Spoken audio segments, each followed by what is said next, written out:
বর্তমানে 1500 হিজরি চলছে। 287 হিজরির ইমাম ইবনে আবু আসিম রাহমাতুল্লাহ আলাইহি সোয়া 1200 বছর পূর্বে একটি কিতাব লিখেছেন, কিতাব মাউলিদিন নবী, নবী পাকের মিলাদের আলোচনার প্রতি কিতাব লিখেছেন। আজ থেকে প্রায় কম বেশি 1000 বছর পূর্বের ইমাম ইবনুল জাওজি রাহমাতুল্লাহ আলাইহি একটি কিতাব লিখেছেন আল বায়ান ও মাউলিদিন নবী।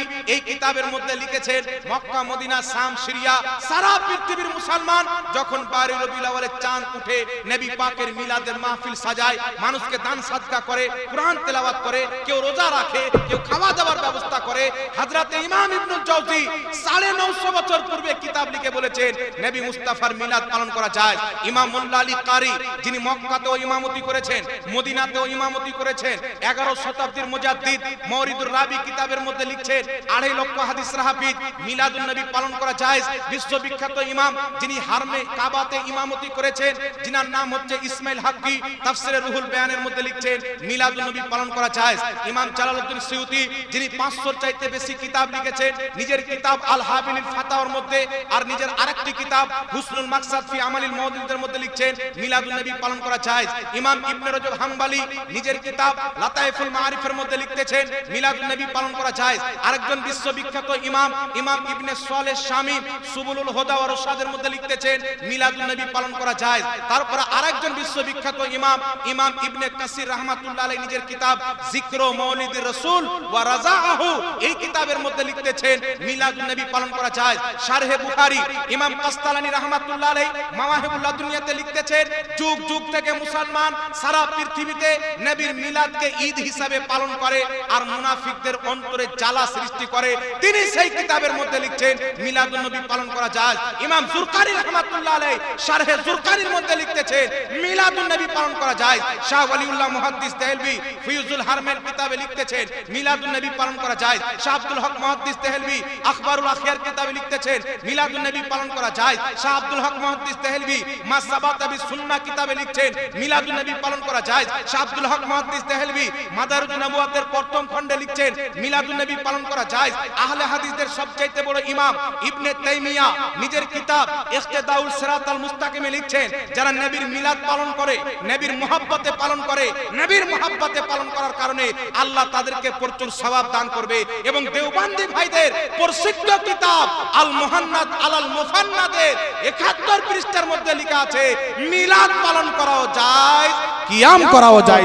সুবহানাল্লাহ সুবহানাল্লাহ। বর্তমান জামানাতে কোন বান্দা, কোন নবীর উম্মত, আল্লাহর বান্দা রাসূল পাককে স্মরণ করে যদি রবিউল আউয়াল মাসে একটা জালসা করে নেয় যে এই মাসে নবী এসেছেন, একটা মিলাদুন নবী অর্থাৎ নবীর জন্ম উপলক্ষে জালসা করি, তো মৌলবীদের ব্যারাম উঠে যাচ্ছে। আমাকে এক জায়গাতে ধরেছিল কলকাতার মাটিতে, বলছেন একটা হাদিস দেন যে নবী মিলাদের আলোচনা কেন্দ্র করে কোন মাহফিল করেছেন, কোন অনুষ্ঠান করেছেন, একটা হাদিস দেন। আমি ওকে বললাম আপনি কে ভাই? তো উনি বলছেন আমি হচ্ছে আহলে হাদিস। তা আমি বললাম বানারসের মাটি, ভারতের মাটি বানারসে 25 বছর থেকে একটা কনফারেন্স হয়, তার নাম হচ্ছে আহলে হাদিস কনফারেন্স। 25 বছর থেকে, এই বছর 25 হলো। বাংলাদেশে একাধিক জায়গাতে সালাফি কনফারেন্স হয়। আমি তাকে বললাম আহলে হাদিস কনফারেন্স, সালাফি কনফারেন্স আজ থেকে 30 বছর পূর্ব থেকে নিয়ে নবীর যুগ পর্যন্ত একটা কোন মুসলমান করেছে যদি দলিল দেখাতে পারো, তুমি 10 লাখের কথা বলছো, আমি তোমাকে 20 লাখ টাকা দেব। তো ওটা তোমার ফিরকা চমকার জন্য, ধান্দা চালার জন্য ওটাকে জায়েজ মনে করে নিলে। আর কেউ নবীর মহব্বতে জালসা করলে নাজেজ বললে, বলছেন ওইগুলো জালসাতে কি কোরআন হাদিসেরই তো কথা হয়, তো মিলাদুন নবীতে কি নাচ গান হয়? আজকে কি এখানে নাচ গান হচ্ছে? এই পৃথিবীর মুসলমান মিলাদুন নবীকে কেন্দ্র করে আপনি কি কি করতে পারবেন অল্প সময় আপনাকে বলতে চাই। তবে একটাই কথা মনে রাখবেন, নবী से जो हो बेगाना उसे दिल से जुदा कर दे। बेशक नबी से जो हो बेगाना उसे दिल से जुदा कर दे। पिदर मादर बिरादर मालो जा सब कुछ नबी पर फिदा कर दे। बेशक सुभान अल्लाह। আপনার সন্তান ছেলে মেয়ে নবীর কদমে কুরবান করে দেন। আর নবী থেকে যেই ব্যক্তি আলাদা হবে তাকে অন্তর থেকে বের করে দেন, কারণ কবরে হাসরে কিছু কাজে আসবে না, নবী মুস্তাফার গোলামির পাট্টা কাজে আসবে। বেশক। এবার আপনাকে হাদিস দিচ্ছি মুসলমান, সর্বপ্রথম একটি কথা শুনেন, যখন 12ই রবিউল আউয়ালের চাঁদ বেরিয়ে আসে, আমি সবাইকে বলছি না, কেউ যদি রবিউল আউয়ালে মিলাদ না পালন করে তার প্রতি আমার কোনো আপত্তি নাই, কিন্তু যাদের চুলকায় তাদেরকে জবাবটা তো দিতে হবে নাকি বলেন?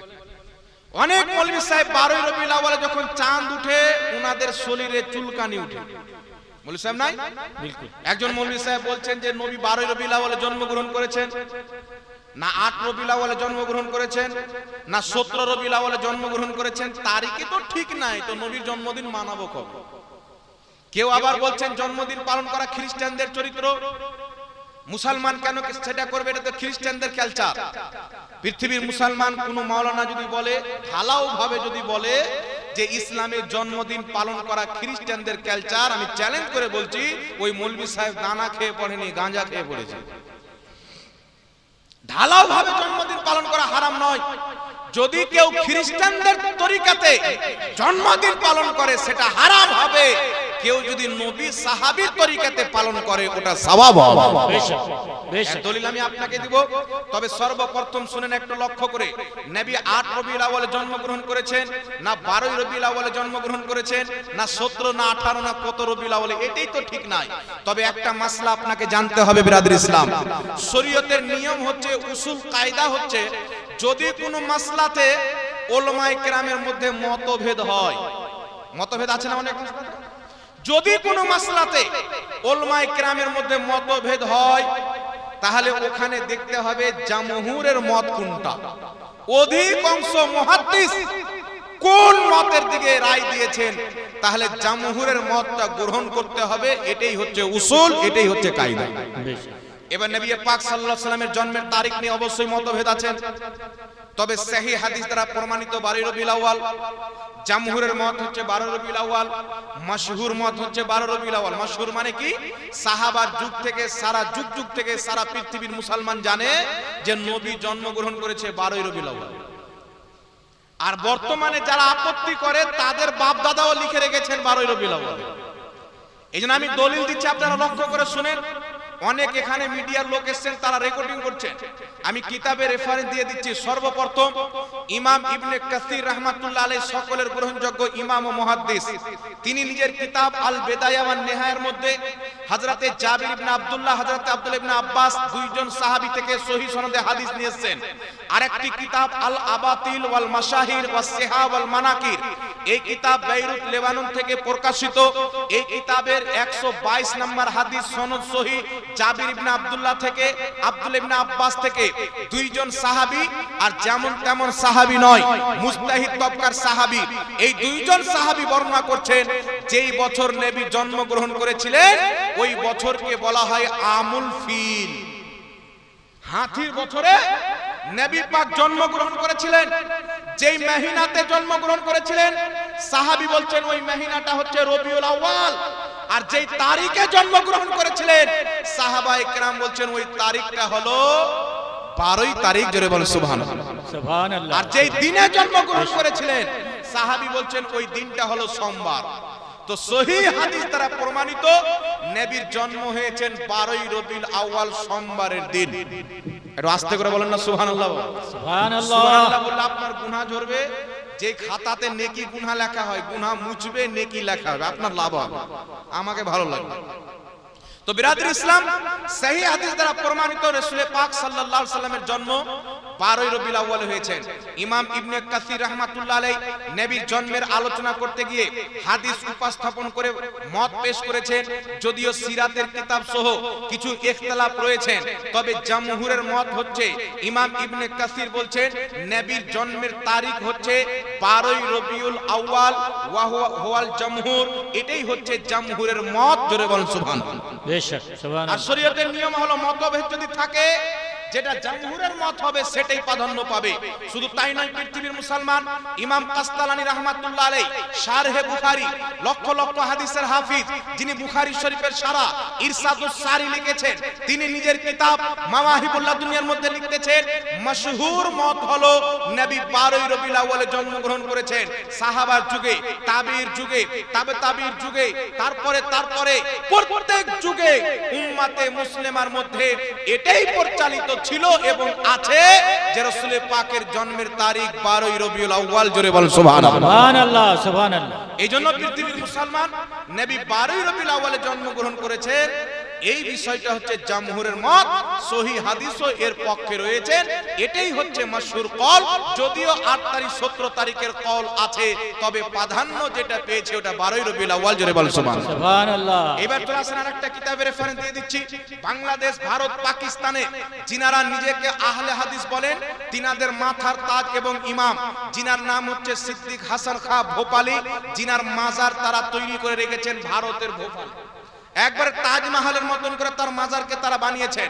সিদ্দিক হাসান খাঁ ভোপালী নিজের কিতাব আশ-শামামাতুল আনবারিয়ার 7 নাম্বার পৃষ্ঠার মধ্যে লিখছেন, জামহুরের মত হচ্ছে নবী মুস্তাফা জন্মগ্রহণ করেছেন রবিউল আউয়াল মাসের 12ই তারিখ। জোরে বল সুবহানাল্লাহ। এটাই প্রাধান্য। এই জন্য 12ই রবিউল আউয়ালে সারা পৃথিবীর মুসলমান আল্লাহ পাকের বিভিন্ন বৈধ তরিকাতে শুকরিয়া আদায় করে। কেউ যদি অবৈধ তরিকা অবলম্বন করে তার গুনাহ হবে, আর কেউ যদি বৈধ তরিকাতে নবীর মিলাদ পালন করে তার সওয়াব হবে। জোরে বল সুবহানাল্লাহ। সমস্ত রেফারেন্স আগে আপনারা পেয়ে যাবেন।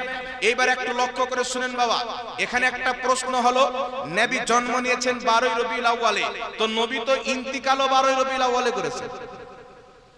12ই রবিউল আউয়ালে জন্মগ্রহণ করেছেন, 12তে ইন্তিকাল করেছেন। তো আপনারা জন্মের খুশি নিচ্ছেন, ইন্তিকালের গমটা কেন নেন না, দুঃখটা কেন নেন না? সর্বপ্রথম এর জবাব আমি আমার পক্ষ থেকে দিব। তারপরে মুহাদ্দিসিনে কেরাম 600 বছর পূর্বে, 700 বছর পূর্বে, 800 বছর পূর্বে নিজের কিতাবে এর জবাব দিয়েছেন। তার মধ্যে একটি দলিল উপস্থাপন করব। প্রথম জবাব হচ্ছে, ইসলামের আকীদা, কুরআন হাদিসের আকীদা, আহলে সুন্নাত ওয়াল জামাতের আকীদা হচ্ছে প্রত্যেক নবী নিজের কবরে সহশরীরে জিন্দা তারা নামাজ পড়ে। মুসনাদে বাজ্জার হাদিসের কিতাবের নাম। হাদিসটির সনদ সহিহ। সারা পৃথিবীতে কেউ এর সনদকে দুর্বল প্রমাণ করতে পারবে না। ক্বালা রাসূলুল্লাহি সাল্লাল্লাহু আলাইহি ওয়াসাল্লাম, আল আমবিয়াউ আহইয়াউন ফি কুবুরিহিম ইউসাল্লুন। আল্লাহর নবী বলছেন প্রত্যেক নবী নিজের কবরে জিন্দা তারা নামাজ আদায় করে। সুবহানাল্লাহ। বেশক হবে না সুবহানাল্লাহ? সুবহানাল্লাহ। প্রত্যেক নবী নিজের কবরে জিন্দা তারা নামাজ আদায় করে। পৃথিবীর মুসলমান আরেকটি হাদিস আপনাকে বলি, বুখারী শরীফের পর সর্বশ্রেষ্ঠ কিতাব হচ্ছে সহিহ মুসলিম। এই কিতাবে হাদিস রাসূল পাক বলছেন, আমি যখন মেরাজের রাত্রিতে মসজিদে আকসা রওনা হলাম, তো মুসা নবীর কবরের পাশে দিয়ে গেলাম। রাসূল পাক বলছেন, মারারতু আলা মুসা ওয়া হুয়া ইউসাল্লি ফি কবরিহি। আমি মুসা নবীর কবরের পাশ দিয়ে গেলাম, দেখলাম মুসা আলাইহিস সালাম নিজের কবরে নামাজ পড়ছেন। কায়েমুন ইউসাল্লি, দাঁড়িয়ে দাঁড়িয়ে নামাজ পড়ছেন। একটু জোরে হবে না? সুবহানাল্লাহ। দেহের মধ্যে যদি আত্মা না থাকে দাঁড়াইতে পারবে? স্বাভাবিক ব্যাপার। দেহের মধ্যে আত্মা না থাকলে রুকু করতে পারবে, সাজদা করতে পারবে। রাসূল পাক বলেন কায়েমুন ইউসাল্লি। কোন কিতাব? সহিহ মুসলিম। এই কিতাবের হাদিসকে কেউ জাল বানানোর চেষ্টাও করতে পারে না, আজ পর্যন্ত পারেনি, আর পারবে না। সহিহ মুসলিমে চলে এসেছে মানে সনদ সহিহ। পৃথিবীর মুসলমান এই জন্য ইমাম জালালউদ্দিন সিউতি নিজের কিতাবের মধ্যে লিখতেছেন, হায়াতুল আম্বিয়া কিতাবের মধ্যেও লিপিবদ্ধ রয়েছেন যে নবীগণ যে কবরে জিন্দা আছেন, এই হায়াতটা কেমন হায়াত? তিনারা লিখতেছেন, হায়াতি ফিল হাকিকাতি। এই হায়াত হচ্ছে হাকিকি হায়াত। যেমন দুনিয়াতে জিন্দা ছিলেন তেমন নিজের কবরে জিন্দা আছেন। বল সুবহানাল্লাহ। সুবহানাল্লাহ। এই মর্মে যদি বলা যায় আরো অসংখ্য হাদিস পেশ করা যাবে। মাত্র কয়েকটি রেফারেন্স আপনাকে দিয়ে দিই। নবীগণ নিজের কবরে সহশরীরে জিন্দা আছেন। আল্লাহ তিনাদেরকে শক্তি দিয়েছেন, যেখানে খুশি সেখানে যেতেও পারে। এটা আমার আপনার মত নয় যে মরে গেল তার দেহকে মাটি চিবিয়ে খেয়ে নিল। তিনারা সহশরীরে জিন্দা নামাজ পড়েন, রুকু করেন। নবী বলছেন কায়েমুন ইউসাল্লি, দাঁড়িয়ে দাঁড়িয়ে নামাজ পড়ছেন, কিয়ামও করছেন নিজের কবরে। এইজন্য পৃথিবীর মুসলমান আপনাকে বলতে চাই, নবীগণ কবরে জিন্দা আছেন, যেখানে ইচ্ছা সেখানে যেতে পারে। সহিহ মুসলিমের মধ্যে আরেকটি হাদিস রয়েছে, আমার আপনার নবী সাল্লাল্লাহু আলাইহি ওয়াসাল্লাম কাবা ঘরের পাশে দাঁড়িয়ে আছেন, আর সেখানে রাসূল পাক বলছেন, আমি এক্ষুনি মুসা নবীকে দেখলাম তালবিয়া পাঠ করছিলেন। তালবিয়া কাকে বলে? লাব্বাইক লাব্বাইক আল্লাহুম্মা লাব্বাইক লা শারিকা লাকা লাব্বাইক এটাকে তালবিয়া বলা হয়। আমার নবী মুস্তাফা মুসা নবীর 1000 বছর পর তিনি বলছেন এক্ষুনি মুসা নবীকে দেখলাম, তিনি তালবিয়া পাঠ করতেছিলেন। তারপর পৃথিবীর মুসলমান নবী পাক বলছেন আমি এক্ষুনি ইউনুস নবীকে দেখলাম লাল রঙের উটের উপরে চড়ে যাচ্ছিলেন। ইমাম নববী রাহমাতুল্লাহ আলাইহি নিজের কিতাব শারহে মুসলিমের মধ্যে লিখতেছেন নবীগণ ইন্তিকালের পরে হজের মহিনাতে তারা হজ করতে আসে, জোরে বল সুবহানাল্লাহ। সুবহানাল্লাহ সুবহানাল্লাহ। কাবার তাওয়াফ করতে আসে। ইমাম নববী বলছেন কেউ যদি এটাকে অস্বীকার করে আর দলিল কি হবে? ইমাম নববী শারহে মুসলিমের মধ্যে দলিল পেশ করছেন। আল্লাহ কোরআন পাকে বলেছেন ওয়ালা তাকুলু লিমান ইউকতালু ফি সাবিলিল্লাহি আমওয়াত বাল আহইয়াউন ওয়ালাকিন লা তাশউরুন। আল্লাহ বলছেন যারা আমি আল্লাহর রাস্তায় শহীদ হয়ে যায় তাদেরকে মুর্দা বলি না, তারা জিন্দা, কিন্তু তোমাদের বুঝে আসবে না। ইমাম নববী বলছেন শহীদগণ যদি জিন্দা হয় তার চাইতে আলা হায়াতে নবীগণ জিন্দা আছেন, আর যারা জিন্দা আছেন তাদের জন্য হজ করতে আসা সম্ভব আছে, জোরে বল সুবহানাল্লাহ। সুবহানাল্লাহ সুবহানাল্লাহ। এখানে একটা কথা আপনাকে বলে দিই বাবা, মিরাজ তো সবাই মানে, মিরাজ তো সবাই মানে। মসজিদে আকসাতে আমাদের নবী ইমামতি করেছিলেন, মসজিদে আকসাতে আমাদের নবী ইমামতি করেছিলেন। প্রত্যেক নবী আমাদের নবীর পিছে নামাজ পড়েছেন, মানে কি মানে না? মিশকাত শরীফ মিরাজের চ্যাপ্টার হাদিস, সহিহ মুসলিম সহ একাধিক কিতাবে হাদিস, এই হাদিসকে সহিহ বলতে হবে না, সবাই সহিহ মানে। নবী বলছেন আমি মসজিদে আকসাতে গেলাম, প্রত্যেক নবী যারা ইন্তিকাল করেছেন কবর থেকে বেরিয়ে এসে মসজিদে আকসায় বসে আছেন, আমার পিছে নামাজ পড়লেন। আচ্ছা আমার নবীর মিরাজ কি হয়েছিল? সহশরীরে। ইমাম নববী শারহে মুসলিমে লিখছেন সহশরীরে, ইমাম কাজী আয়াজ শেফা শরীফে লিখছেন সহশরীরে, ইমাম মোল্লা আলী কারি মিরকাতে লিখছেন সহশরীরে। হাজারো ইমাম নিজের কিতাবে লিখেছেন নবীর মিরাজ রূহের সাথে হননি, সহশরীরে হয়েছিলেন। আর আল্লাহর নবী মুস্তাফা মিরাজের রাত্রিতে মসজিদে আকসাতে উপস্থিত হলেন। মসজিদে আকসা ও দুনিয়াতে, আমার নবী আছেন দুনিয়াতে, বাকি নবীগণ আছেন বারজাখে। তিনারা বারজাখ থেকে এই দুনিয়াতে এসে আমার নবীর পিছে নামাজ পড়ছেন। এত স্পষ্ট হাদিস থাকার পর কেউ যদি বলেন নবীগণ কবর থেকে আসতে পারে না, এটা মূর্খ আকীদা ছাড়া কিছুই হতে পারে না। মুসা নবী যদি আসতে পারেন, আদম নবী যদি হাজারো বছর পর নিজের কবর থেকে আকসাতে এসে আমার নবীর মুক্তাদি হয়ে নামাজ পড়তে পারেন, তো মুহাম্মদ রাসূলুল্লাহ কেন পারে না? এই জন্য বলছেন তু জিন্দা হে ওয়াল্লাহ, তু জিন্দা হে ওয়াল্লাহ, মেরে চশমে আলম সে চুপ জানে ওয়ালা। সুবহানাল্লাহ এবার সুবহানাল্লাহ। আপনারা বলেন তো জিন্দা ব্যক্তির কি মৃত্যু দিবস পালন করা যায়? বলেন, আপনারা বলেন জিন্দা ব্যক্তির মৃত্যু দিবস পালন করা যাবে? তো যারা আমরা তো নবী পাককে মুর্দা মানি না, হ্যাঁ ইন্তিকাল করেছেন, সবকে মওতের স্বাদ চাখতে হবে। আল্লাহ বলছেন নবী তোমার পূর্বের লোক মরেছেন, তোমাকেও মরতে হবে। কুল্লু নাফসিন যায়কাতুল মাউত, সবকে মওতের স্বাদ চাখতে হবে। তবে নবীগণেরও মওত আসেন, আল্লাহর কোরআনের ওয়াদা পূর্ণ হয়ে যায়, আবার তিনাদের আত্মাকে ফিরিয়ে দেওয়া হয়, তারা কবরে সহ শরীরে জিন্দা থাকে। বল সুবহানাল্লাহ। তাহলে আমাদের নবী জিন্দা, তো আমরা মৃত্যু দিবস পালন কেন করব? আমার নবী আকীদা দিয়েছেন প্রত্যেক নবী রওজাতে জিন্দা আছেন। আর কারা মুর্দা দিবস পালন করবে, কারা মৃত্যুর শোক পালন করবে?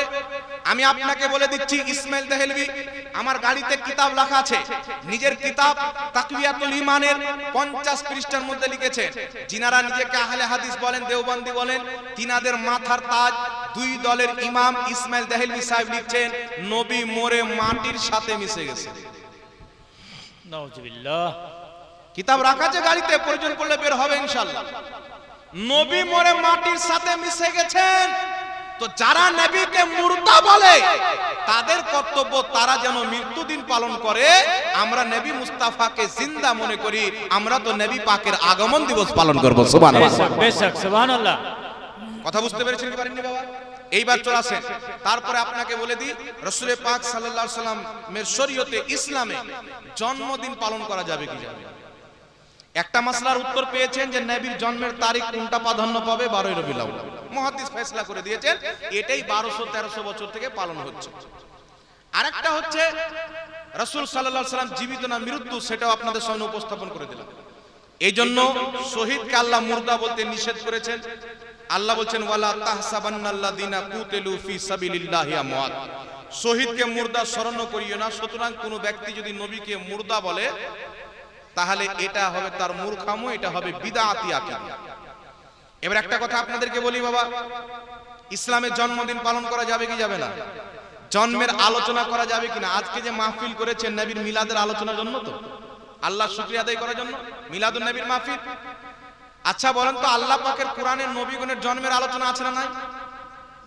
মুসা নবীর জন্মের আলোচনা কোরআন পাকে আছে, ঈসা নবীর জন্মের আলোচনা কোরআন পাকে আছেন, ইয়াহিয়া নবীর জন্মের আলোচনা আছেন, বিভিন্ন নবীর জন্মের আলোচনা কোরআন পাকের মধ্যে আছেন, বিভিন্ন নবীর জন্মের আলোচনাও আছেন। আর আল্লাহ পাক কোথাও কোথাও বলেছেন সালামুন আলাইহি ইয়াউমা উলিদা, ওই দিনকে সালাম যেই দিন ইয়াহিয়ার জন্ম হয়েছিল। আল্লাহ বলছেন ওই দিনকেও সালাম যেই দিন ঈসার জন্ম হয়েছিল। পৃথিবীর মুসলমান, ঈসা নবী জন্ম নিয়েছেন আমাদের নবীর শত শত বছর পূর্বে, ইয়াহিয়া নবী জন্ম নিয়েছেন শত শত বছর পূর্বে, মুসা নবী জন্ম নিয়েছেন শত শত বছর পূর্বে, তিনি ইন্তিকালও করেছেন।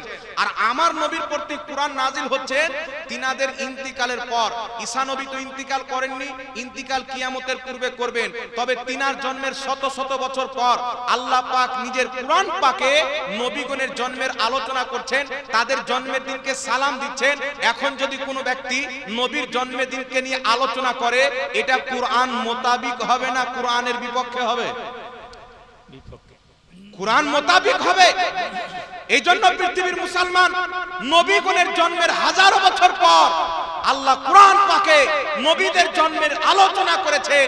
নবীদের মিলাদকে সালাম দিয়ে আল্লাহ জানিয়ে দিয়েছে নবীগণের জন্মের হাজারো বছর পর ওদের জন্মের দিনকে স্মরণ করা, এটা আল্লাহর কোরআনের তরিকা। বলেন সুবহানাল্লাহ, সুবহানাল্লাহ। তাহলে কোরআন পাকের তরিকা আবার বিদআত কি করে হয়ে গেল?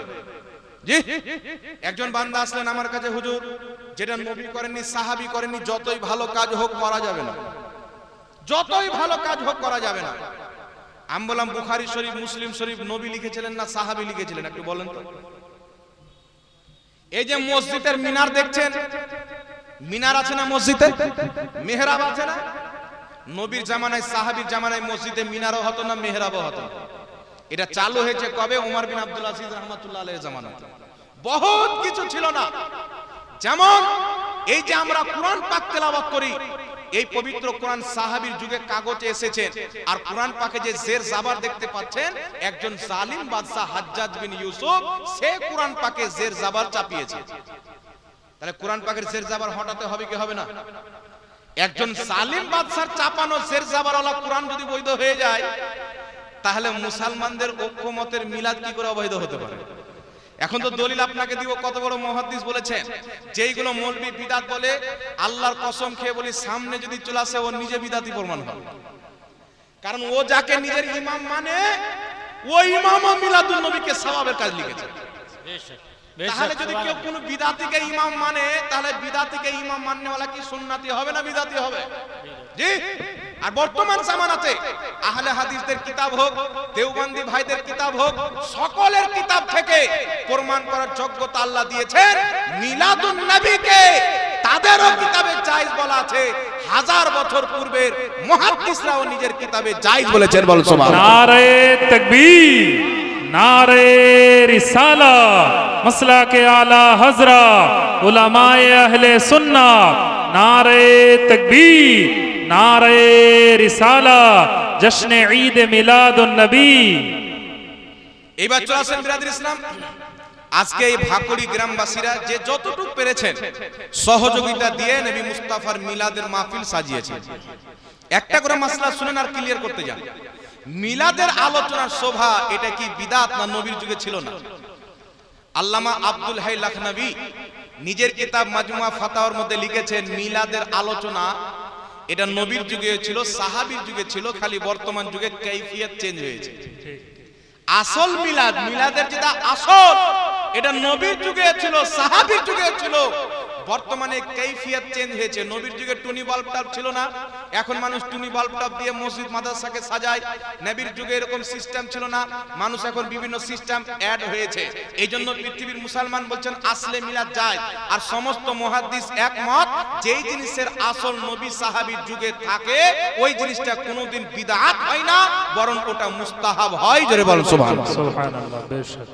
আরেকটা কথা আপনাকে বলে দিই, রাসূল পাক মাহফিল করেছেন কিনা? তাবরানী শরীফের মধ্যে ইমাম তাবরানী হাদিসটি বর্ণনা করেছেন। ইমাম হাইসামি রাহমাতুল্লাহ আলাইহি, ইমাম ইবনে হাজার আসকালানী ওস্তাদ, তিনি হাদিসের কিতাব মাজমাউ যাওয়াইদের মধ্যে 14392 নম্বর হাদিস উল্লেখ করেছেন। হাদিসটি উল্লেখ করার পর ইমাম হাইসামি বলছেন রাওয়াহু তাবরানী ওয়া ইসনাদুহু হাসান। ইমাম তাবরানী হাদিসটি উল্লেখ করেছেন, এই হাদিসের সনদ হচ্ছে হাসান। হাদিস কি? আন আয়েশা রাদিয়াল্লাহু তাআলা আনহা ক্বালাত তাযাক্কারা রাসূলুল্লাহ সাল্লাল্লাহু আলাইহি ওয়াসাল্লাম ওয়া আবু বকর রাদিয়াল্লাহু তাআলা আনহু মিলাদাহুমা ইনদি। মায়েশা সিদ্দিকা রাদিয়াল্লাহু তাআলা আনহা বলছেন দয়ার নবী মুস্তাফা আমার নিকট আমার হুজরাতে উপস্থিত ছিলেন, আবু বকর সিদ্দিক উপস্থিত ছিলেন। উপস্থিত হয়ে কি করলেন? মায়েশা বলছেন তাযাক্কারা রাসূলুল্লাহ ওয়া আবু বকর মিলাদাহুমা ইনদি। নবী এবং আবু বকর সিদ্দিক তারা দুইজনে মিলাদের আলোচনা করলেন। সুবহানাল্লাহ, সুবহানাল্লাহ। আমার হুজরায় বসে, আমার নিকটে বসে দুইজনে তারা মিলাদের আলোচনা করলেন। আর মিলাদের আলোচনার মাহফিলকে বলা হয় মিলাদুন নবীর মাহফিল। তো বুঝা গেল আজকে যে ভাকুড়ি গোরাম বেসরা যে মাহফিলকে সাজিয়েছেন, এই মাহফিল মুহাম্মদ রাসূলুল্লাহ আবু বকর সিদ্দিককে নিয়ে, মুমিনদের মা আয়েশাকে নিয়ে নিজের হুজরায়ে মুবারাকাতে করেছেন। বল সুবহানাল্লাহ, সুবহানাল্লাহ। বেশক। তাহলে এটা বিদআত কি করে হতে পারে? যে আলোচনা সুবহান নবী পাক করেছেন এটা কোনদিন বিদআত হবে? এটা কোনোই মতে বিদআত হতে পারে না। তবে পৃথিবীর মুসলমান যারা আহলে হাদিস কনফারেন্স করে এটা 100% বিদআত কোনো কিতাবই নাই। সালাফি কনফারেন্স করে বিদআত, আর যে নামটা নেওয়া হয়েছে আহলে হাদিস নামটাই তো বিদআত। আপনি বলবেন কি করে? একটি কিতাব আছে আমার কাছে সিরাতে সানাইয়া, কিতাবটির নাম কি? সিরাতে সানাইয়া। আহলে হাদিস দল যিনারা ভারতে প্রচার করেছেন, মনে রাখবেন পৃথিবীর মুসলমান 1847 এর পূর্বে এই পৃথিবীর মাটিতে আহলে হাদিস জামাতের না কোনো মসজিদ আছে না কোনো মাদ্রাসা আছে, নাই। কারণ 1847 এর পূর্বে এই ফিরকা ছিল না, নতুন জন্ম নিয়েছে। সিরাতে সানাইয়ার মধ্যে লেখা আছে আহলে হাদিস ইমাম হুসেন বাটালভি যখন ইংরেজদের হুকুমত ছিল, পাঞ্জাবের গভর্নরের কাছে গিয়ে বলেছিল আমাদের ওয়াহাবি নামটা চেঞ্জ করে অন্য নাম করে দাও, আহলে হাদিস করে দাও। তো ইংরেজি হুকুমত পাঞ্জাবি গভর্নর বলেছিল যাও আজকে থেকে তোমাদের নাম আমরা আহলে হাদিস দিয়ে দিলাম। তখন থেকে নাম পড়লো আহলে হাদিস। এটা ইংরেজদের অনুমতিতে এই নামটা পড়েছে। তাহলে যে নামটা ইংরেজরা দিয়েছেন এই নামে মুসলমান নিজের নাম রাখে তো জান্নাতে যাবে না জাহান্নামে যাবে? আমার নবী নাম দেয়নি, আহলে সুন্নাত ওয়াল জামাত নবী নাম দিয়েছেন, সাহাবা নাম দিয়েছেন। তাফসীর ইবনে আব্বাসের মধ্যে সাহাবী রাসূল আব্দুল্লাহ ইবনে আব্বাস বলছেন আল্লাহ বলেছেন কিয়ামতের ময়দানে কিছু লোক হবে যাদের চেহারা দিয়ে নূর চমকিবে, কিছু লোক হবে যাদের চেহারা অন্ধকার হয়ে যাবে, যাদের চেহারা দিয়ে আলো বের হবে, নূর চমকিবে, তারা হলো আহলে সুন্নাত ওয়াল জামাত, যার শর্ট হলো সুন্নি জামাত। সুবহানাল্লাহ। কথা বুঝতে পারছেন বাবা? এই জন্য পৃথিবীর মুসলমান নামের মধ্যে তো গন্ডগোল আছে, তো আর ভিতরে কি আছে আপনারা হিসাব করেন। ভিতরে কি আছে ওইগুলো যদি বলতে যাই পাটারা যদি খোলা হয়। আচ্ছা বলেন তো, কেউ যদি বলে আল্লাহ মিথ্যা বলতে পারে, নাউযুবিল্লাহ, ওই এখানে কোন কথা, ও যদি আরশে গিয়ে হাত বাঁধে ওর নামাজ হবে না? জি নামাজ হবে? আহলে হাদিসের কিতাব শামিঈ তাওহীদের মধ্যে সানাউল্লাহ আমরিসারি, যাকে তিনারা ইমামুল মুনাজিরিন বলেন, মানে মুনাজরা যারা করে ওদের ইমাম, এই কিতাবের মধ্যে লিখছে আল্লাহ ঝুট বল सकता है। নাউযুবিল্লাহ।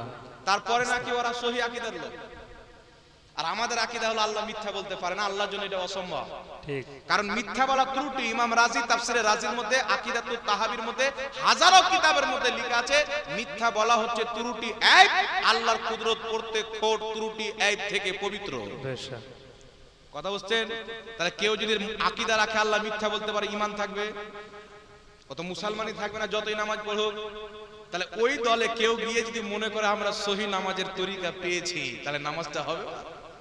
ঈমানটাই তো বিক্রি হয়ে গেল। এই জন্য পৃথিবীর মুসলমান নবী পাক বলেছেন একটি দল জান্নাতে যাবে, আহলে সুন্নাত ওয়াল জামাত।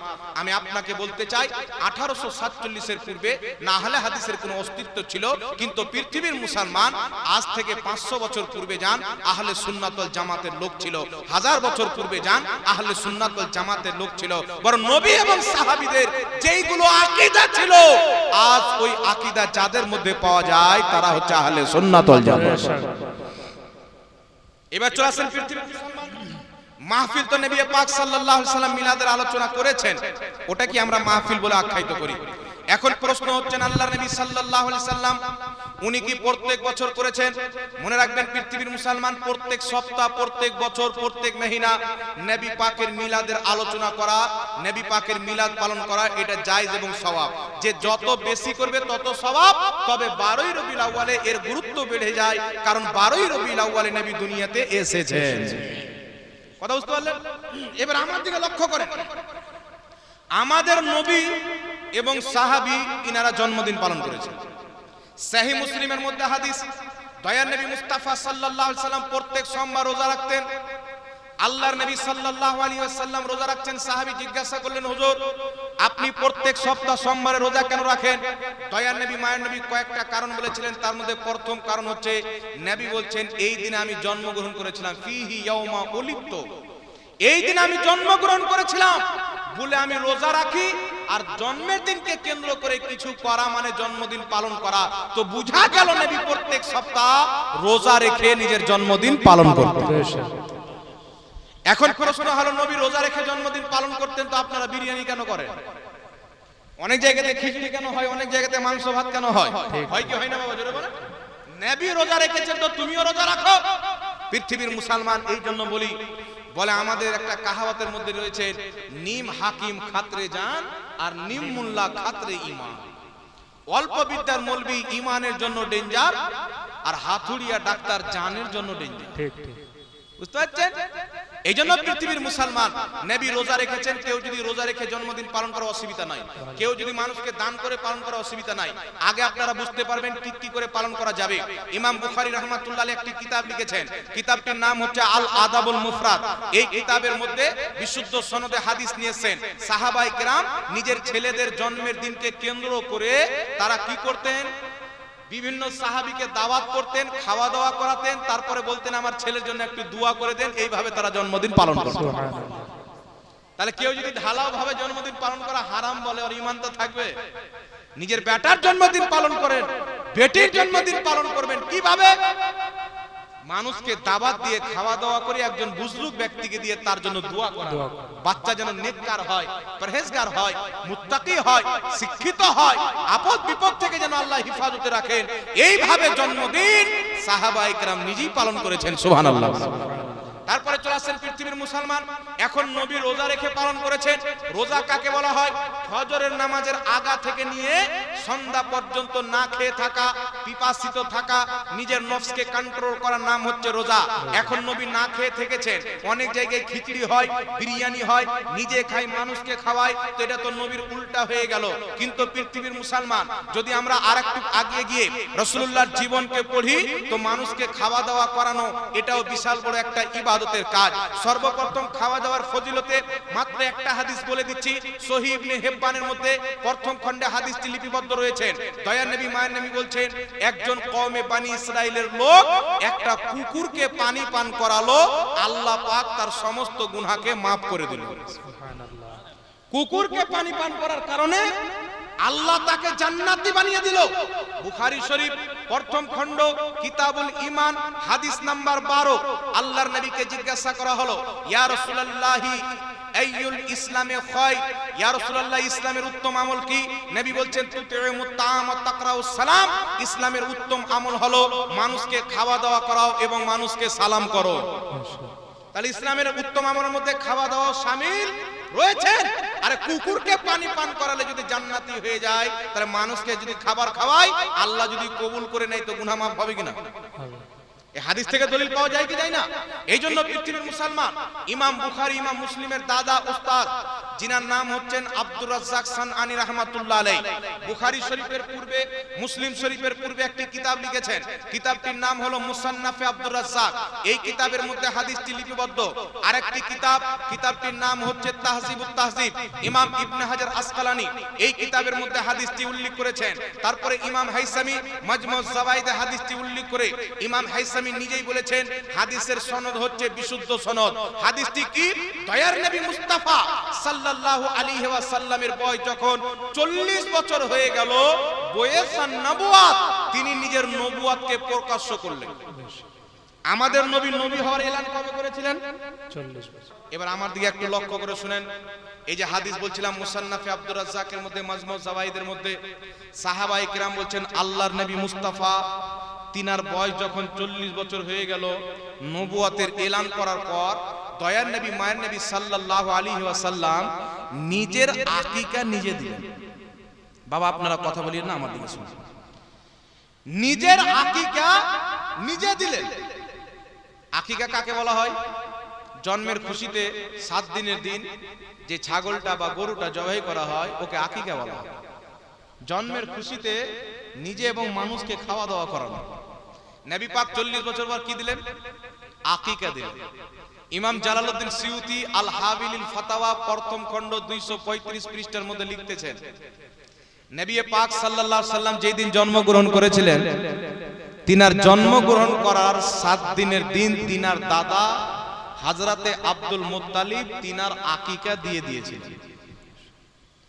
আপনারা বলেন তো আকিকা একবার হয় না দুইবার হয়? একবার হয়। নবী পাকের আকিকা 7 দিনের দিন তিনার দাদা দিয়ে দিয়েছেন।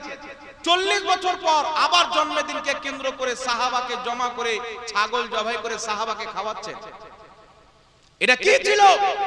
ইমাম জালালউদ্দিন সিউতি বলছেন আল হাবিলিল ফাতাওয়ার প্রথম খণ্ডের 235 পৃষ্ঠার মধ্যে নবীর আকিকা 7 দিনের দিন হয়ে গেছিলেন। 40 বছর পর যে নবী মুস্তাফা ছাগলটা জবাই করে সাহাবাকে খাইয়েছেন, এটা আকিকা ছিল না, নবী মুস্তাফা নিজের মিলাদ পালন করেছেন। বেশক সুবহানাল্লাহ। নিজের জন্মদিন পালন করেছেন। এই জন্য পৃথিবীর মুসলমান ইমাম জালালউদ্দিন সিউতি আল হাবিলিল ফাতাওয়া 2 খণ্ডে বিভক্ত, বেইরুত লেবাননের ছাপ, প্রথম খণ্ডের 230 পৃষ্ঠার মধ্যে লিখছেন, নবী পাকের মিলাদকে কেন্দ্র করে মানুষকে জমা করে খাওয়া দাওয়ার ব্যবস্থা করা, এটা হচ্ছে মুস্তাহাব। ইমাম মুল্লা আলী কারি মক্কা মদিনার ইমাম, 11 শতাব্দীর মুজাদ্দিদ, 2.5 লক্ষ হাদিসের হাফিজ, তিনি নিজের কিতাব মাওরিদুর রাবি ফি মাওলিদিন নবীর মধ্যে লিখছেন, নবী পাকের মিলাদকে কেন্দ্র করে মানুষকে জমা করে খাওয়া দাওয়ার ব্যবস্থা করা, এটা মুস্তাহাব এবং জায়েজ কাজ। বিশ্ববিখ্যাত ইমাম ইবনে সালেহ শামী রাহমাতুল্লাহ আলাইহি নিজের কিতাব সুবুলুল হুদা ওয়া রশাদের মধ্যে লিখতেছেন, নবী পাকের মিলাদকে কেন্দ্র করে মানুষের সমাবেশ করা, আহারের ব্যবস্থা করা, এইগুলো হচ্ছে নেক কাজের অন্তর্ভুক্ত। শাহ ওলিউল্লাহ মুহাদ্দিস দেহলভী নিজের কিতাব ফুয়ুজুল হারমানের মধ্যে লিখছেন, নবী পাকের মিলাদকে কেন্দ্র করে আমরা নিজেই মানুষকে খাওয়া দাওয়া করাই। জোরে বল সুবহানাল্লাহ। নারে তাকবীর, নারে রিসালাত, মাসলাকে আলা হযরত উলামায়ে আহলে সুন্নাহ। এই জন্য পৃথিবীর মুসলমান বড় বড় মুহাদ্দিস নিজের কিতাবে মুস্তাফার মিলাদকে জায়েজ বলেছেন। আজ থেকে কম বেশি 1250 বছর পূর্বে 287 হিজরির ইমাম, এটা হচ্ছে 15 হিজরি নাকি 1500 হিজরি, বর্তমানে 1500 হিজরি চলছে। 287 হিজরির ইমাম ইবনে আবু আসিম রাহমাতুল্লাহ আলাইহি 1250 বছর পূর্বে একটি কিতাব লিখেছেন, কিতাব মাওলিদিন নবী, নবী পাকের মিলাদের আলোচনার প্রতি কিতাব লিখেছেন। আজ থেকে প্রায় কম বেশি 1000 বছর পূর্বের ইমাম ইবনুল জাওজি রাহমাতুল্লাহ আলাইহি একটি কিতাব লিখেছেন আল বায়ান ও মাওলিদিন নবী। এই কিতাবের মধ্যে লিখেছেন, মক্কা মদিনা শাম সিরিয়া সারা পৃথিবীর মুসলমান যখন 12 রবিউল আউয়ালের চাঁদ উঠে নবী পাকের মিলাদের মাহফিল সাজায়, মানুষকে দান সাদকা করে, কুরআন তেলাওয়াত করে, কেউ রোজা রাখে, কেউ খাওয়া দাওয়ার ব্যবস্থা করে। হযরত ইমাম ইবনুল জাওজি 950 বছর পূর্বে কিতাব লিখে বলেছেন, নবী মুস্তাফার মিলাদ পালন করা যায়। ইমাম মুল্লা আলী কারি যিনি মক্কাতেও ইমামতি করেছেন, মদিনাতেও ইমামতি করেছেন, 11 শতাব্দীর মুজাদ্দিদ, মাওরিদুর রাবি কিতাবের মধ্যে লিখছেন, 2.5 লক্ষ হাদিসের হাফিজ, মিলাদুন নবী পালন করা যায়। বিশ্ববিখ্যাত ইমাম যিনি হারমে কাবাতে ইমামতি করেছেন, যিনার নাম হচ্ছে ইসমাইল হাক্কি, তাফসিরে রুহুল বায়ানের মধ্যে লিখছেন, মিলাদুন নবী পালন করা যায়।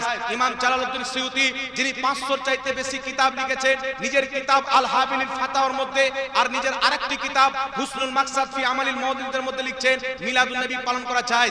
ইমাম ইবনে রজব হাম্বলি নিজের কিতাব লাতাইফুল মাআরিফের মধ্যে লিখতেছেন, মিলাদুন নবী পালন করা যায়। আরেকজন বিশ্ববিখ্যাত ইমাম ইবনে সালেহ শামী সুবুলুল হুদা ওয়া রশাদের মধ্যে লিখতেছেন, মিলাদুন নবী পালন করা যায়। তারপর আরেকজন বিশ্ববিখ্যাত ইমাম ইবনে ইবনে কাসির রাহমাতুল্লাহ আলাইহি নিজের কিতাব যিকর মাউলিদির রাসূল ওয়া রাজাহু এই কিতাবের মধ্যে লিখতেছেন মিলাদুন নবী পালন করা যায়। শারহে বুখারী ইমাম কাসতালানী রাহমাতুল্লাহ আলাইহি মাওয়াহিবুল লাদুনিয়াতে লিখতেছেন যুগ যুগ থেকে মুসলমান সারা পৃথিবীতে নবীর মিলাদকে ঈদ হিসাবে পালন করে আর মুনাফিকদের অন্তরে জ্বালা সৃষ্টি করে।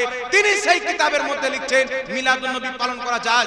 ইমাম জুরকানি রাহমাতুল্লাহ আলাইহি শারহে জুরকানির মধ্যে লিখতেছেন মিলাদুন নবী পালন করা যায়। শাহ ওয়ালিউল্লাহ মুহাদ্দিস দেহলভী ফিউজুল হারমেন কিতাবে লিখতেছেন মিলাদুন নবী পালন করা যায়। শাহ আব্দুল হক মুহাদ্দিস দেহলভী আখবারুল আখিয়ার কিতাবে লিখতেছেন মিলাদুন নবী পালন করা যায়। শাহ আব্দুল হক মুহাদ্দিস দেহলভী মাসাবাত বিস সুন্নাহ কিতাবে লিখছেন মিলাদুন নবী পালন করা যায়। শাহ আব্দুল হক মুহাদ্দিস দেহলভী মাদারুন নবুওয়াতের প্রথম খণ্ডে লিখছেন মিলাদুন নবী পালন করা যায়। আহলে হাদিসদের সবচেয়ে বড় ইমাম ইবনে তাইমিয়া নিজের কিতাব ইখতিদাউল সিরাতাল মুস্তাকিমে লিখছেন যারা নবীর মিলাদ পালন করে, নবীর মুহাব্বতে পালন করে, নবীর মুহাব্বতে পালন করার কারণে আল্লাহ তাদেরকে প্রচুর সওয়াব দান করবে। এবং দেওবন্দি ভাইদের প্রসিদ্ধ কিতাব আল মুহান্নাদ আলাল মুফান্নাদের 71 পৃষ্ঠার মধ্যে লেখা আছে মিলাদ পালন করাও যায়, কিয়াম করাও যায়। সুবহানাল্লাহ সুবহানাল্লাহ। কয়েকটা নাম নিলাম, আমার জানা মতে 420 জন মুহাদ্দিস নবী পাকের মিলাদের প্রতি কিতাব লিখে মিলাদুন নবীকে জায়েজ বলেছেন। বাপ সবাই জাহান্নামে চলে গেল, আর আজকের 2 পাতা মৌলবি পড়ে বলছেন নবী দিবস পালন করা যাবে না। আমাদের সামনে কোনোদিন বসিয়ে দেন দেখি কার ভাঁড়ে কতটা তেল আছে, আপনারা বুঝে যাবেন। আমার মতন মৌলবীর বক্তব্য চলবে না, বক্তব্য কুরআন হাদিস এবং মুহাদ্দিস মুদাক্কিকদের বক্তব্য চলবে, যাদেরকে সবাই ইমাম মানে। কিয়ামতের সূর ইসরাফিল আলাইহিস সালাম ফুঁকে দিবে, কিন্তু কিয়ামত পর্যন্ত নবী মুস্তাফার মিলাদ পালন করাকে কোনো মায়ের লাল জন্ম হয়নি, কিয়ামতের সকাল পর্যন্ত জন্ম হবে না, যেটাকে নাজায়েজ বা হারাম প্রমাণ করবে মুসলমান। ও যেই দলের লোক, এতগুলো মুহাদ্দিসকে তাকে বিদাতি বলতে হবে, আর এইগুলো মুহাদ্দিসের কিতাব না পড়লে তো ঈমানই থাকবে না, মানে মৌলভী হতে পারবে না। আপনি জানেন পৃথিবীর মুসলমান যেই দলের লোক হোক, ভারতবর্ষে আহলে হাদিস হোক, দেওবন্দি ভাইরা হোক, সুন্নি ভাইরা হোক, সবারই মাথার তাজ শাহ ওয়ালিউল্লাহ মুহাদ্দিস দেহলভী, সবারই মাথার তাজ, সবাই নিজের মুহাদ্দিস মানে। শাহ ওয়ালিউল্লাহ মুহাদ্দিস দেহলভী ফিউজুল হারমেন কিতাবে কি লিখছেন? উনি লিখছেন আমার বাপ শাহ আব্দুর রহিম মুহাদ্দিস দেহলভী। মনে রাখবেন এক সময়তে আব্দুর রহিম মুহাদ্দিস দেহলভী বাদশাহ ঔরঙ্গজেব রাহমাতুল্লাহ আলাইহির জামানায় একটি কিতাব লেখা হয়েছিল, কিতাবটির নাম হলো ফাতাওয়া হিন্দিয়া। কি নাম? ফাতাওয়া হিন্দিয়া। কম বেশি 500 জন মুহাক্কিক মিলে এই কিতাবটি লিখেছিলেন, আর এই মুহাক্কিকগণের মধ্যে একজন শামিল ছিলেন শাহ আব্দুর রহিম মুহাদ্দিস দেহলভী রাহমাতুল্লাহ আলাইহি, শাহ ওয়ালিউল্লাহ মুহাদ্দিস দেহলভীর পিতা। সুবহানাল্লাহ। একটা কথা মনে রাখবেন, শাহ ওয়ালিউল্লাহ মুহাদ্দিস দেহলভী, শাহ আব্দুর রহিম মুহাদ্দিস দেহলভী বাপ দাদা এদের খানদানে বড় বড় মুহাদ্দিস জন্ম নিয়েছে। ইনারাই ভারতের মাটিতে, অখণ্ড ভারত, বাংলাদেশ, পাকিস্তান যখন একটাই দেশ ছিল, হাদিসের প্রচার ও প্রসার, নবীর হাদিসকে ইনারাই প্রচার করেছেন, দুয়ারে দুয়ারে পৌঁছে দিয়েছেন। সুবহানাল্লাহ। শাহ ওয়ালিউল্লাহ মুহাদ্দিস দেহলভী ফিউজুল হারমেন কিতাবে লিখছেন আমার বাপ আব্দুর রহিম মুহাদ্দিস দেহলভী রাহমাতুল্লাহ আলাইহি প্রত্যেক বছর 12 রবিউল আউয়ালে নবীর মিলাদ পালন করতেন, মানুষের জন্য খুব ভালো ভালো খাবারের আইটেম করতেন, ব্যবস্থা করতেন। হযরতে ওয়ালিউল্লাহ মুহাদ্দিস দেহলভী রাহমাতুল্লাহ আলাইহি লিখছেন এক বছর বাড়িতে কোনো খাবার নাই, অভাব দেখা দিয়েছে, খাবার নাই, কি করবেন? বাড়িতে কিছু ছোলা ছিল। আপনারা কি বলেন ভাই? ছোলা বলেন? রাত্রে ভিজাই আর সকালবেলা খাই ছোলা। তো বাড়িতে কিছু ছোলা ছিল, শাহ ওয়ালিউল্লাহ মুহাদ্দিস দেহলভী রাহমাতুল্লাহ আলাইহি বলছেন ওই ছোলা বন্টন করে আমার বাপ নবী পাকের মিলাদ পালন করলেন। রাত্রিতে আমার বাবা ঘুমিয়ে আছেন, স্বপ্নে মুহাম্মদ রাসূলুল্লাহ সাল্লাল্লাহু আলাইহি সাল্লাম তাশরীফ এনেছেন। সুবহানাল্লাহ হবে না? সুবহানাল্লাহ। নবীর স্বপ্ন সত্য না মিথ্যা? সত্য। সহিহ মুসলিমের মধ্যে হাদিস মান রাআনি ফিল মানাম ফাকাদ রাআল হক। নবী বলছেন যে স্বপ্নে আমাকে দেখলো সে সত্যি দেখলো। সুবহানাল্লাহ। নবী বলেছেন আমার রূপ নিয়ে শয়তান মানুষকে ধোঁকা দিতে পারে না, স্বপ্নে আসতে পারে না। আর শাহ আব্দুর রহিম মুহাদ্দিস দেহলভী রাহমাতুল্লাহ আলাইহি তিনি বলছেন স্বপ্নে আমি রাসূলের পাককে দেখলাম, যেই চানা যেই ছোলা বন্টন করে নবীর মিলাদ পালন করেছি, ওই ছোলা নবী মুস্তাফার হাতে রাখা আছে, আর নবী অনেক আনন্দিত হয়ে বলছেন এই আব্দুর রহিম তুমি আমার মিলাদ পালন করেছো, আমি মুস্তাফা খুশি হয়ে তোমাকে দিদার দিতে এসেছি। সুবহানাল্লাহ। এবার আপনারা বলেন মিলাদ পালন করলে তো নবী খুশি হয়, হ্যাঁ, তবে কোনো হারাম কাজ যেন না হয়, ওটা আমরা সমর্থন করি না। এই যে ডিজে কিছু লোক আছে ডিজে বাজিয়ে রাস্তায় বেরিয়ে গেল, কিছু ড্যান্স করে নিল, কিছু হুরহার করে নিল, এইগুলো চলবে না। কেউ যদি রেলিও বের করে, দেওবন্দি ভাইদের গ্রহণযোগ্য ফতোয়ার কিতাব ফাতাওয়া ফারিদিয়ার প্রথম খণ্ডে লেখা আছে, প্রশ্ন করা আছে কেউ যদি ঈদে মিলাদুন নবীর রেলি বের করে, তো উত্তরে জবাব দিচ্ছেন যে এই রেলিতে যদি কোনো খোরাফাত না থাকে, ইসলামী শরীয়তের বিরোধী কাজ যদি না থাকে, তাহলে এই রকম রেলি বের করাতে কোনো সমস্যা নাই। কথা বুঝতে পারছেন বাবা? তো এত বড় বড় মুহাদ্দিসকে আমরা কি জাহান্নামে পাঠাই না? আমি যদি বলি মিলাদুন নবী ঢালাও ভাবে পালন করা হারাম, তাহলে এইগুলো মুহাদ্দিসের প্রতি ফতোয়াটা যাবে কি যাবে না? কথা বলেন, যাবে কি যাবে না? এই জন্য বর্তমানে কোন মৌলভী সাহেবের বক্তব্য শুনে বক্তব্য দেওয়া যাবে না, পড়তেও হবে। আল্লাহ পাক বুঝার তৌফিক দান করুক, সকলে পড়ুন আল্লাহুম্মা আমিন। তবে পৃথিবীর মুসলমান কেউ যদি বলে আমি যাব না, মিলাদুন নবী পালন করব না, ওকে কোনো ডাট দেওয়া যাবে? ওকে কি কাফির বলা যাবে? যাবে না। তবে কেউ যদি পালন করে তো অবশ্যই ভালো কাজ, এতে নেকি পাওয়া যাবে। সুবহানাল্লাহ। কয়েকটি আপনাকে রেফারেন্স দিয়ে দিচ্ছি যে মিলাদুন নবীকে নবী মুস্তাফার হাদিস থেকে ইমাম ইবনে হাজার আসকালানি ইস্তেমবাদ করে, ইস্তেহাদ করে, হাদিস থেকে ইক্তেবাস করে মিলাদুন নবীকে জায়েজ বলেছেন। হাদিসটি কি? ইমাম ইবনে হাজার আসকালানি রাহমাতুল্লাহ আলাইহির ছাত্র হচ্ছেন ইমাম জালালউদ্দিন সিউতি রাহমাতুল্লাহ আলাইহি। ইমাম জালালউদ্দিন সিউতি রাহমাতুল্লাহ আলাইহি আল হাবিলিল ফাতাওয়াতে হুসনুল মাকসাদ ফি আমরিল মাউলিদে লিখছেন যে আমি আমার ওস্তাদ ইবনে হাজার আসকালানিকে জিজ্ঞাসা করলাম যে বর্তমানে যে মুসলমানরা মিলাদুন নবী পালন করে, রবিউল আউয়াল মাসের চাঁদ উঠে ব্যাপকভাবে জালসা করে, মানুষ খাওয়া দাওয়ার ব্যবস্থা করে, বড় বড় মুহাদ্দিস আপনার মিছিল রূপে বের হয়ে নবী মুস্তাফার যেখানে জন্ম নিয়েছিলেন ওই ঘরের জিয়ারত করে, ওখানে সালাত ও সালাম পড়ে, মানুষের জন্য দোয়া খের করে, তো এইভাবে মিলাদুন নবী পালন করা কি? তো ইমাম ইবনে হাজার আসকালানি জবাব দিয়েছেন ইমাম জালালউদ্দিন সিউতি আল হাবিলিল ফাতাওয়াতে, আর ইমাম ইসমাইল হাক্কি তাফসিরে রুহুল বায়ানে লিখছেন ওয়াকাদ ইস্তাখরাজাত লাহুল ইমামুল হাফিজ ইবনে হাজার আসকালানি আসলান মিনাস সুন্নাতি। ইমাম ইবনে হাজার আসকালানি বলছেন যে মিলাদুন নবী পালন করার দলিল আমি নবী মুস্তাফার সুন্নাত থেকে পেয়েছি, বেশক সুবহান, অর্থাৎ নবীর হাদিস থেকে পেয়েছি। কোন হাদিস থেকে তিনি ইস্তেমবাদ করেছেন? আগে হাদিসটা আপনাকে বলে দিই, বুখারী মুসলিমের মুত্তাফিকুন আলাইহি হাদিস। আমার নবী যখন হিজরত করে মক্কা থেকে মদিনা যান, তো মদিনা শরীফে যেই বছর নবী হিজরত করে গেলেন তার পরের বছর দেখছেন ইহুদিরা প্রত্যেক আশুরা অর্থাৎ মুহররমের 10 তারিখে রোজা রাখছে।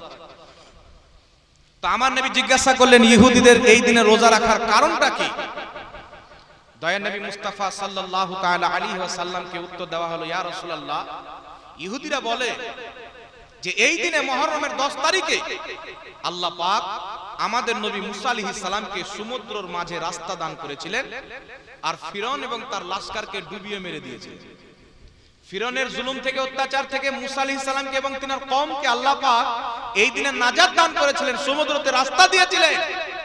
তাই ইহুদিরা আনন্দ প্রকাশ করে তারা এই দিনে রোজা রাখে। আর বুখারী শরীফের মধ্যে হাদিস, হযরত আমির মুআবিয়া বলছেন আল্লাহর কসম আশুরার দিন হচ্ছে ঈদের দিন, অর্থাৎ ঈদ হিসাবে তারা রোজা রাখতেন। এখানে ঈদ হচ্ছে খুশির অর্থে, ওরা খুশি হয়ে রোজা রাখতেন, আনন্দিত হয়ে রোজা রাখতেন, আর আনন্দকে ঈদ বলা হয়, ঈদের অর্থ আনন্দ। কথা বুঝতে পারছেন? ইমাম ইবনে হাজার আসকালানি এই হাদিস উল্লেখ করে বলছেন আমার আপনার নবী সাল্লাল্লাহু আলাইহি সাল্লাম কি বলেন এটা শুনে। নবী পাক বললেন মুসা আলাইহিস সালামকে আল্লাহ এই দিনে নাজাত দান করেছিলেন, ফিরআউন তার লাশকারকে ডুবিয়ে দিয়েছিলেন, তার আনন্দে তারা যদি রোজা রাখে তো মুসা নবী তো আমাদের বেশি কাছের লোক, আমরাও তো তিনাকে মহব্বত করি, আজ থেকে আমরাও রোজা রাখবো। নবী পাক সাহাবীকে বললেন তোমরাও রোজা রাখো। নবী পাকও রাখলেন, সাহাবাও রাখলেন। এখানে ওই সমস্ত লোকের খণ্ডন হয়ে যায় যারা বলে ঈসা আলাইহিস সালামের জন্মদিন খ্রিস্টানরা পালন করে আর মুসলমানরা নবীর জন্মদিন পালন করে, তাদের খণ্ডন হয়ে গেল যে ইহুদিরা রোজা রাখতেন, তো আমার নবী বললেন না ইহুদি রাখছে তো তোমরা রাখিও। ইহুদি রাখছে মুসা নবীর স্মরণে, তো মুসা নবী তো আমাদেরও নবী, তো আমরাও রাখবো। সুবহানাল্লাহ। হযরত ইবনে হাজার আসকালানি বলছেন যদি মুসা আলাইহিস সালাতু ওয়াস সালামের দিন তার মান্যকারী ইহুদিরা পালন করে, সেটাকে নবী সমর্থন করে নিজেই পালন করে এবং সাহাবারাও রোজা রেখে পালন করে, আমি ইবনে হাজার আসকালানি বলি কেউ যদি নবী মুস্তাফার দিন অর্থাৎ নবীর মিলাদকে পালন করে এতে কোনো অসুবিধা নাই, এটা জায়েজ হবে। জোরে বলেন সুবহানাল্লাহ। ইমাম জালালউদ্দিন সিউতি আল হাবিলিল ফাতাওয়াতে লিখছেন যে আমাদের ওস্তাদ ইবনে হাজার আসকালানীকে জিজ্ঞাসা করলাম, তিনি উত্তরে বলছেন মিলাদুন নবীর ভালো দিকও আছে, খারাপ দিকও আছে। ইমাম জালালউদ্দিন সিউতি ওস্তাদ ইবনে হাজার আসকালানী বলছেন, কেউ যদি ভালো দিকগুলো নিয়ে নবীর মিলাদকে পালন করে এটা জায়েজ হবে, তারাকে আল্লাহ নেকি দান করবে। আর কেউ যদি খারাপ দিক নিয়ে মিলাদুন নবী পালন করে, ডিজে বাজিয়ে, ডান্স করে, হারাম কর্ম করে, ইমাম ইবনে হাজার আসকালানী বলছেন তাদের গুনাহ হবে। তাহলে খারাপ দিক দিয়ে নবীর মিলাদ পালন করা না জায়েজ, বৈধ তরিকাতে নবীর মিলাদ পালন করা যায়। সকলের গ্রহণযোগ্য মুহাদ্দিসরা ফতোয়া দিয়েছেন, তারা নিজেই মিলাদুন নবী পালন করেছেন। সুবহানাল্লাহ। এবার আরেকটা কথা এখানে ক্লিয়ার করে দিই বাবা, মিলাদুন নবী, নবীর জন্মের দিনকে ঈদ বলা যাবে কিনা? ঈদ বলা যাবে কিনা? মনে রাখবেন, প্রত্যেকটা ঈদ আপনার কোন গুরুত্বপূর্ণ ইবাদতকে কেন্দ্র করে হয় না, যেমন ঈদুল ফিতর, ঈদুল আজহা। কেউ যদি বলে ইসলামে দুটোই ঈদ আছে, এটাও বলা তিনার ভুল হবে, কারণ প্রত্যেক জুমাকে হাদিসে ঈদ বলা হয়েছে। আল জুমাতু ঈদুল লিল মুমিনিন, প্রত্যেক জুমা হচ্ছে ঈদ।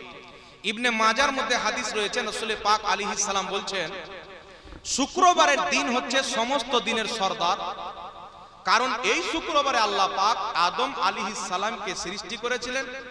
এই শুক্রবারে আল্লাহ পাক তিনাকে মওত দান করেছিলেন।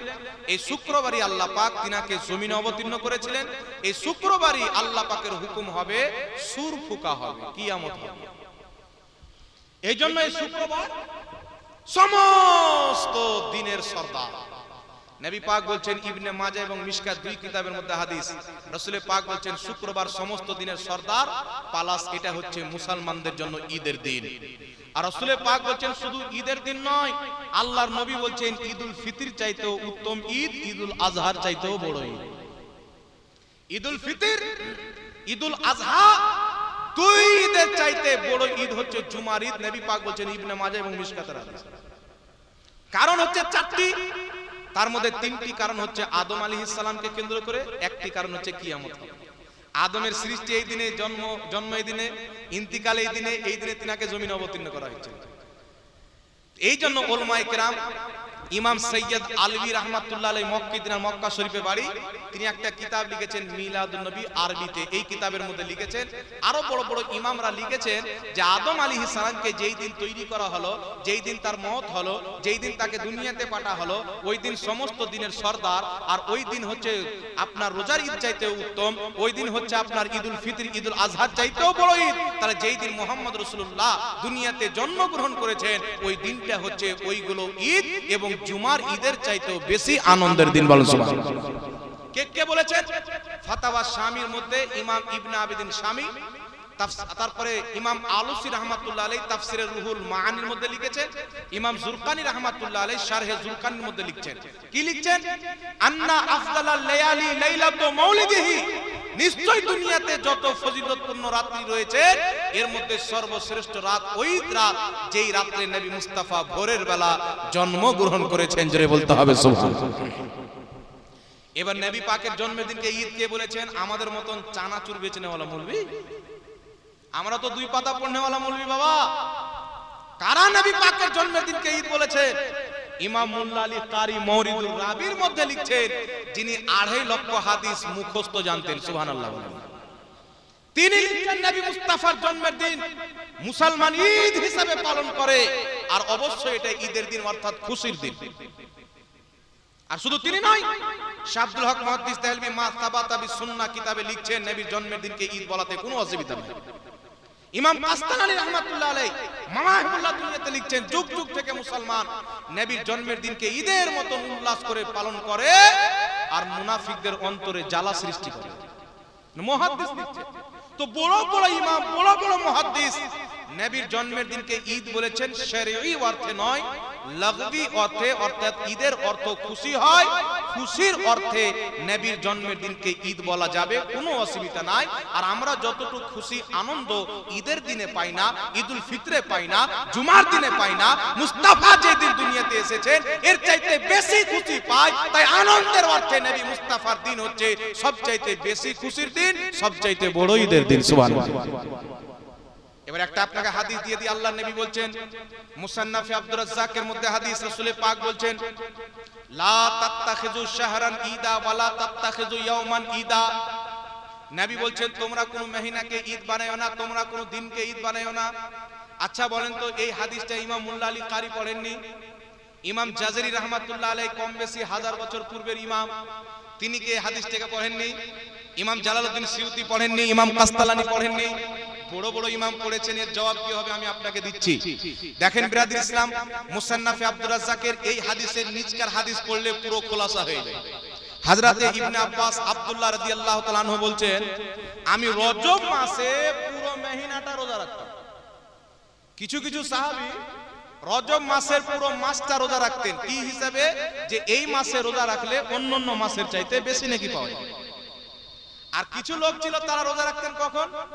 দিন ধার্য করে, যে হয়তো এই মাসের এই দিনে যদি রোজা রাখি অন্যান্য দিনের চাইতে বেশি নেকি পাবো, নফলি রোজা।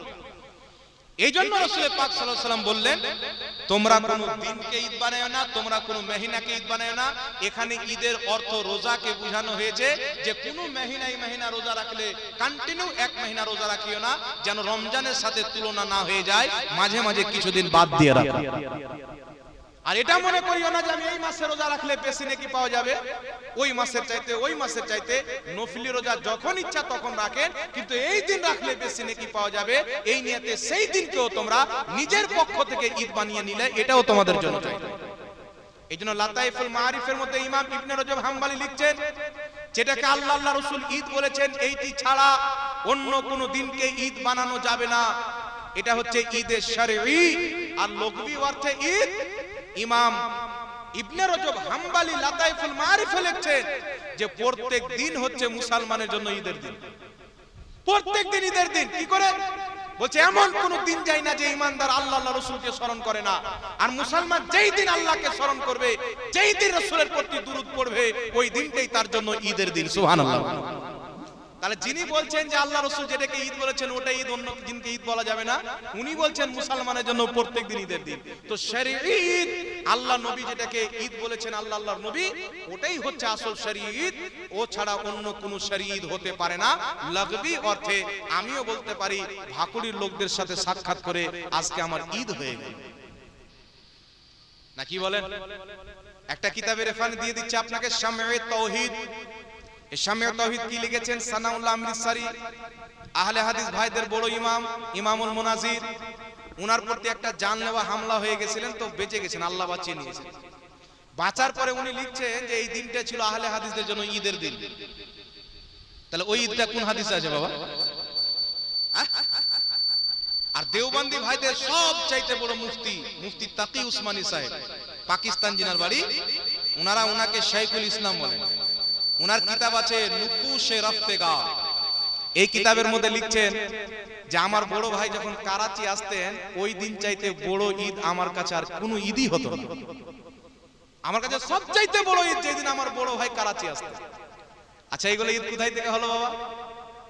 ইসলামী মহিনাকে আদাব ও নাম, এই কিতাবের নুরুল্লাহ নকশবন্দি সাহেব দেওবন্দি মতের আলিম, তিনি এই কিতাবের মধ্যে লিখছেন যে মিলাদুন নবীর জালসা, ঈদের মিলাদুন নবী জালসা আমি নিজে করি। তো অনেক ঈদ আছেন তিনাদের কিতাবে। এই জন্য পৃথিবীর মুসলমান এগুলো কোনো ফিতনা ফাসাদের জিনিস নয়। নবী পাক 12ই রবিউল আউয়ালে দুনিয়াতে এসেছেন, এর চাইতে বড় খুশি আনন্দ কি হতে পারে? জি, নবাব সিদ্দিক হাসান খান ভোপালী আশ-শামামাতুল আম্মারিয়ার 16 পৃষ্ঠা, কোন কিতাবে 12 পৃষ্ঠা রয়েছেন, লিখতেছেন যারা নবী পাকের মিলাদে খুশি হয় না এরা মুসলমানই নয়। চিন্তা করছেন, যারা বর্তমানে খুশি হয় না ওদেরই ইমাম লিখছেন যে মুসলমান। এই জন্য পৃথিবীর মুসলমান রাসূল পাক সাহিবে লাউলাদ সাল্লাল্লাহু আলাইহি ওয়াসাল্লামের মিলাদ আমি নিজের চোখে দেখেছি। কানপুর সেন্ট্রাল স্টেশনে নেমে মাত্র 2-3 কিলোমিটার দূরে একটি জায়গা আছে নেই সড়ক, একবারে রোডের উপর একটা পুরাতন মসজিদ আছে, মাদ্রাসাও সাথে আছে, আহসানুল মাদারিস কাদিম, যেখানে আমি পড়াশোনা করেছি। আর ওখান থেকে মাত্র 500 মিটার দূরে দেওবন্দি ভাইদের একটা বড় মাদ্রাসা আছে। আমরাও 12ই রবিউল আউয়ালে মিছিল বের করতাম, ওরাও করে, আজ পর্যন্ত করে। উনাদের পতাকা হয় কালো আর আমাদের পতাকা হয় সবুজ। বুঝতে পারছেন? তারাও মিছিল বের করে, আমরাও মিছিল বের করি। তাদের কিতাবে ঈদ মিলাদুন নবীর মিছিল বের করা জায়েজ রয়েছে। এইজন্য পৃথিবীর মুসলমান নবী পাকে জন্ম নিয়েছেন, আপনি যে কোনো ভালো কাজের মাধ্যমে আল্লাহর শুকরিয়া আদায় করেন। একটা গরিবকে 10 টাকা দান করে দিলেন, আপনি হসপিটালে গিয়ে যারা বেডে শুয়ে আছেন, অসুস্থ ব্যক্তি, পেশেন্ট, তাদেরকে আপেল, বেদানা, ফল কিনে দিয়ে দিলেন, ওটাই মিলাদুন নবী পালন করা হয়ে গেল। আপনি রোজা রেখে নিলেন বা মানুষের আহারের ব্যবস্থা করলেন বা জালসার ব্যবস্থা করলেন, যেটা করলে বেশি আনন্দ মনে হবে ওটা করে নবীর মিলাদ পালন করবেন ইনশাআল্লাহ। কারণ রাসূল না আসলে পৃথিবীর কিছু আল্লাহ সৃষ্টি করতেন না, এটাই হচ্ছে সহি। জোরে বলতে হবে সুবহানাল্লাহ।